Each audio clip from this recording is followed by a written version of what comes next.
We are jacked up here today on the show.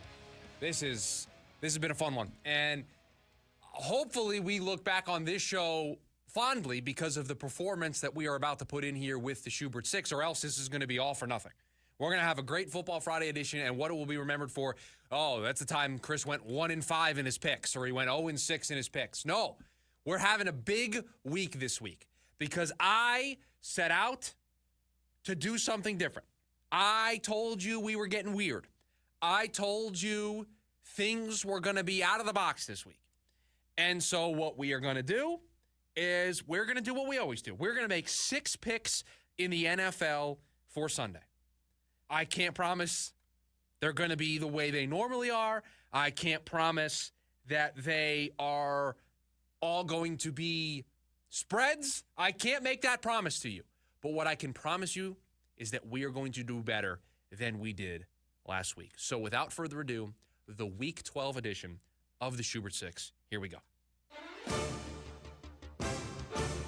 Okay. Last week was a bad week. 2-4. 6 out of a possible 21 points. This is... We got to bounce back in a big way. Okay. 11-13 overall, 42 out of a possible 84 points, literally right down the middle. 50% of the possible points that we are able to have. So 11-13 overall, 2-4 last week. We have to bounce back in a big way. Our 1-point play. We're going to start with the team here in town. I am a believer of this team. I think this team is going to be more like the 4-0 version than they are going to be the 2-4 version. I think what we saw the 4 games heading into the bye is more indicative of this team than what we saw the first 6 weeks before the hot streak. They are playing a team that they are better than. They are playing a team that they should beat. The Seattle Seahawks are a middle-of-the-road team that lost to the New York Giants. I'm sorry, I know any given Sunday and any team can beat anybody, but you lose to the New York Giants who just cut their quarterback today.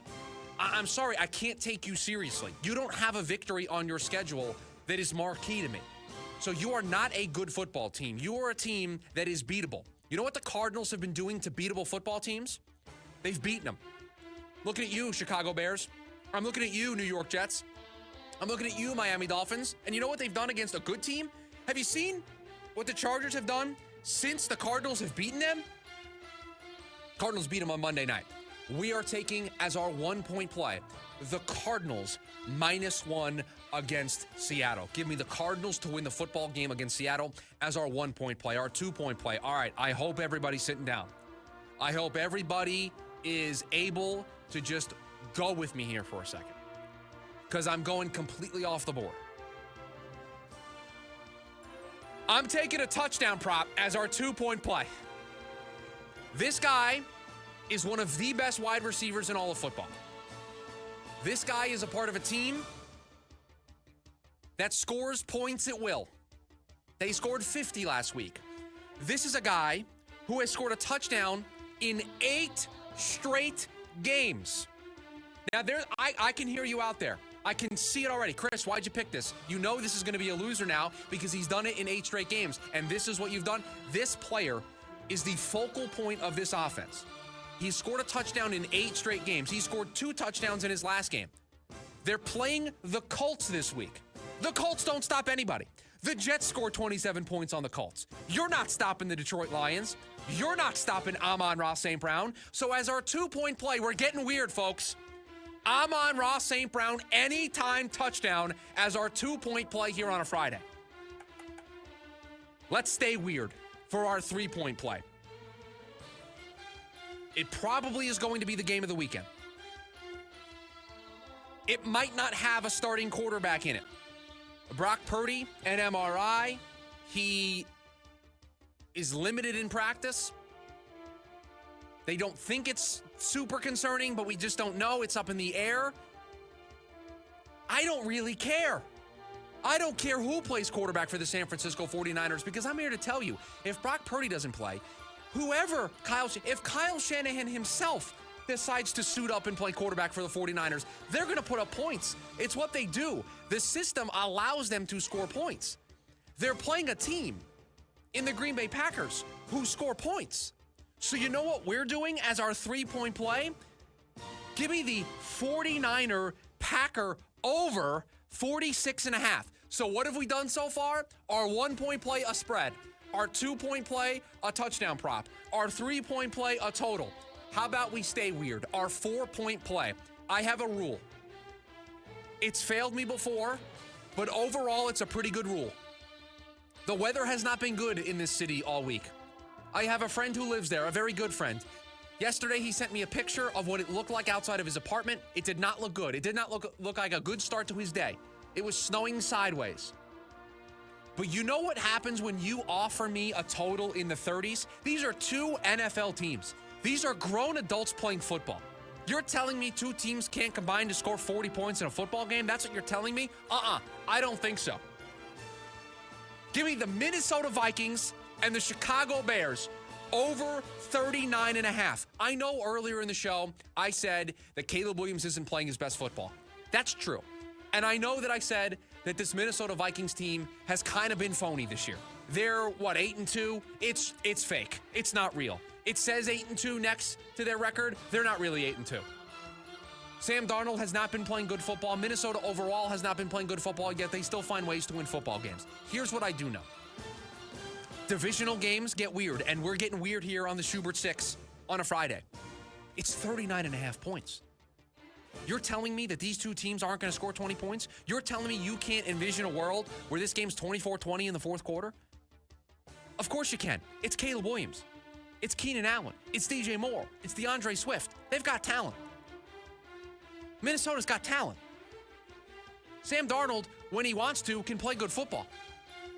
This is probably weather-based. I haven't necessarily checked the forecast.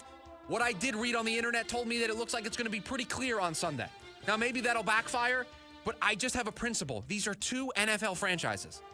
They can't get to 40 points. If they can't get to 40 points, and it doesn't snow on Sunday, if it doesn't look like... Think about this. Did you watch the Thursday night game last night between the Steelers and the Browns? The Steelers and the Browns. That's not the epitome of offense in 2024. It's the Steelers and the Browns. I just want to check to make sure that I can do my math correctly. The final score of that game on Sunday was 24-19. In the snow, you got defenders throwing snowballs at each other after they pick off Jameis Winston. That got to 40. You're telling me Minnesota, Chicago can't get to 40? Our 4-point play, Minnesota, Chicago, over 39.5. For our 5-point play, we're going back to the bread and butter, folks. I said this when we did the NFL Week 12 look ahead. I believe this is the perfect bounce back spot. It is the bounce back spots of all bounce back spots. It's a big number. It's our 5-point play, though, because I have zero faith in the Carolina Panthers to stop the Kansas City Chiefs. This is where the Kansas City Chiefs remind everybody that they're the Kansas City Chiefs. I've said this before. I thought they were going to do it against the Broncos. The Broncos, a playoff team right now in the AFC. The Broncos, a good defense. The Panthers, what are they good at? 480-864-1060. If you can tell me one good thing the Panthers are at this season, please. I'll be here waiting. We'll just let the NFL music play for the rest of the show because there isn't anything. It's Patrick Mahomes. They're on the road. This game screams 42-6 in the fourth quarter. Give me the Chiefs minus 10.5. I'll take the hook. I don't care. They're going to win this game by 2 touchdowns easily. The Chiefs minus the Panthers, our 5-point play. For our 6-point play, you got to explain this one to me. You got to explain this one to me. How on earth? I know that they just won a football game. I know they looked better. The Lions just dropped 50 points on a team, and they're only 7-point favorites against the Indianapolis Colts. I said on this show in the past that I apologized for the Rams, or to the Lions, when we took them minus 14 as our 1-point play last week. I am not going to show them the disrespect that is being shown to them in Vegas.